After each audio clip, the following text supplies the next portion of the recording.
Olá, crianças, tudo bem? Hoje realizaremos a quarta atividade desta semana.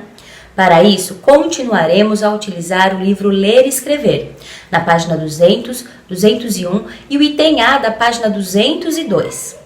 Então, já organize todo o seu material. Separe também o seu caderno de língua portuguesa.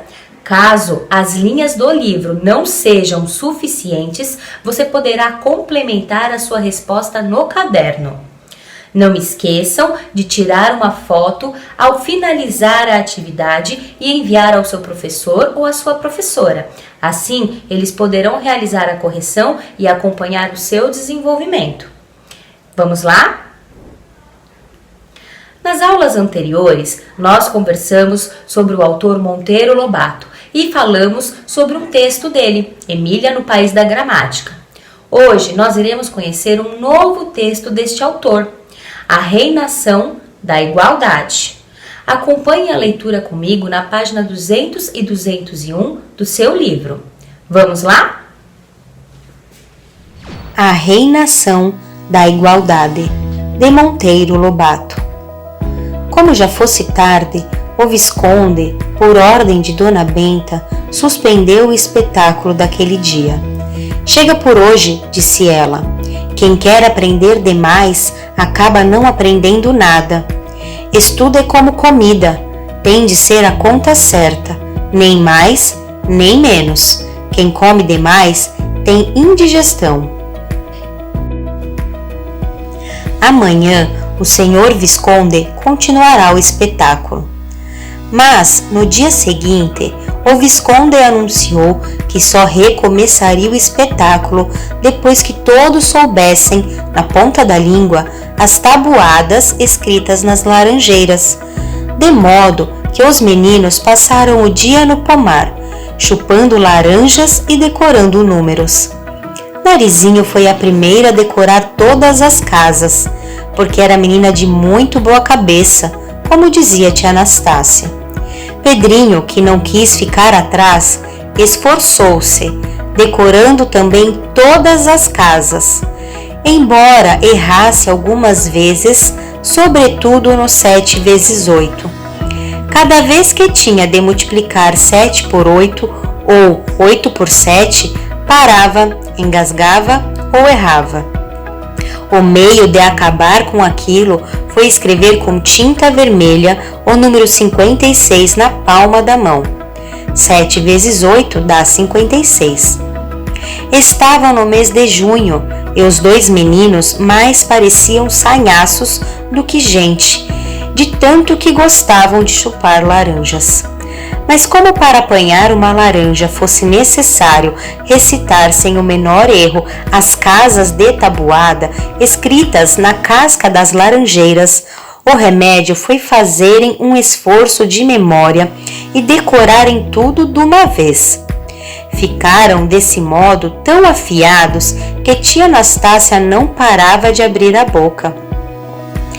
Parece incrível, dizia ela, que laranja dê melhor resultado que palmatória, e dá. Com palmatória, no tempo antigo, as crianças padeciam e custavam a aprender. Agora, com as laranjas, esses diabinhos aprendem as matemáticas brincando e até engordam.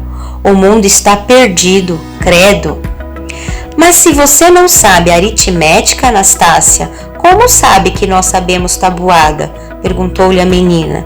Sei, porque quando um canta um número, os outros não corrigem. Corrigem, boba, corrige errado. E era aquilo mesmo. Um fiscalizava o outro, e o Visconde os fiscalizava a todos. Ficaram tão sabidos que no terceiro dia o sabugo aritmético anunciou que ia recomeçar o espetáculo. Depois do café do meio-dia, que era sempre às 2 horas, todos se sentaram nos seus lugares e o Visconde começou. Os números vão hoje brincar de igualdade. Sabem o que é? É quando o resultado de uma porção de números que se somam, diminuem, multiplicam ou se dividem entre si é igual a outro número. ou ao resultado de outros números que também se somam, diminuem, multiplicam ou se dividem entre si. 5 mais 4 igual a 9, por exemplo, é uma igualdade das mais simples.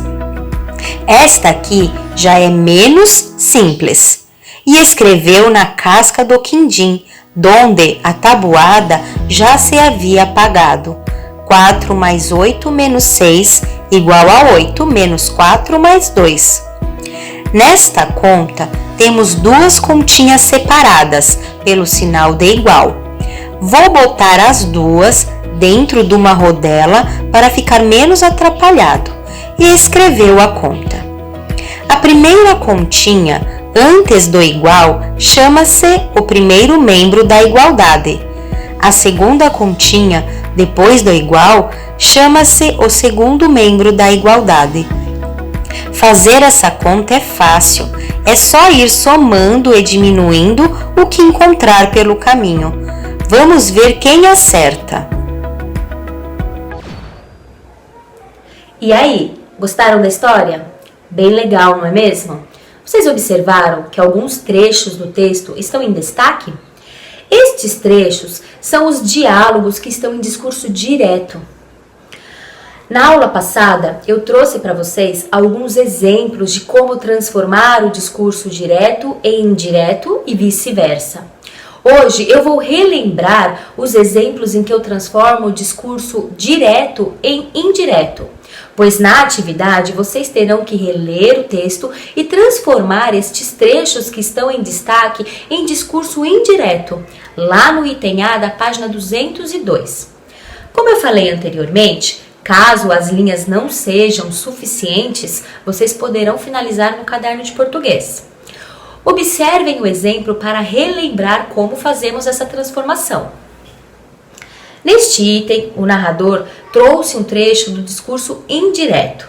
Observem o que ele fala. A professora disse aos alunos que teriam que estudar, pois haveria prova. Neste trecho, o narrador transmite a fala do personagem com as próprias palavras. Não temos uso do travessão, tampouco das aspas. Agora, observem quando eu modifico este trecho para o discurso direto. Alunos, vocês têm que estudar porque haverá prova, disse a professora. Neste caso, o personagem está transmitindo a própria fala. Para demarcar a fala do personagem, eu utilizei o travessão. E depois, para separar a fala do personagem e do narrador, eu coloquei o travessão novamente, pois no final o narrador aponta qual é a personagem que está falando. Observem que eu não modifiquei o sentido da frase, como eu havia falado na aula passada. Vocês terão que modificar o discurso direto para o discurso indireto, tomando cuidado para não modificar a frase, não modificar o sentido da frase. Observem bem a pontuação e utilizem aquela que for mais adequada. Muito bem, crianças. Hoje nós conhecemos uma nova história do Monteiro Lobato e colocamos em prática a transformação do discurso direto para o discurso indireto. Amanhã eu volto para finalizarmos a nossa semana. Tchau, tchau!